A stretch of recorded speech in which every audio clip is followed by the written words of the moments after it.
திண்டுக்கல் அருகே கோவில் திருவிழாவை ஒட்டி நடைபெற்ற எருதுவிடும் நிகழ்ச்சியில் 200க்கும் மேற்பட்ட காளைகள் கலந்து கொண்டன.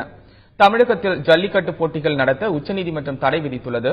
இந்நிலையில் திண்டுக்கல் மாவட்டம் சானார்பட்டி அருகே உள்ள புகையிலைப்பட்டி கிராமத்தில் வீரஜக்க கோயில் திருவிழாவை ஒட்டி எருதுவிடும் நிகழ்ச்சி நடைபெற்றது. இதனையொட்டி மதுரை, திருச்சி உள்ளிட்ட பல மாவட்டங்களில் இருந்து அழைத்து வரப்பட்ட 200க்கும் மேற்பட்ட காளைகள் இந்நிகழ்ச்சியில் கலந்து கொண்டன.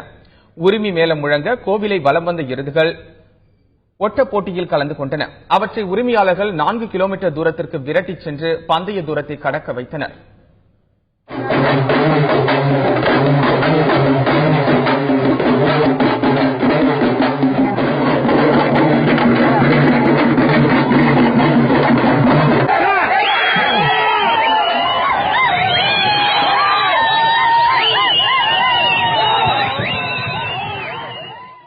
பந்தய தூரத்தை முதலில் கடந்த எருதுகளின் உரிமையாளர்களுக்கு பரிசுகள் வழங்கப்பட்டன. எருதுவிடும் நிகழ்ச்சியை அப்பகுதி மக்கள், ஏராளமான கிராம மக்களும் கண்டு ரசித்தனர்.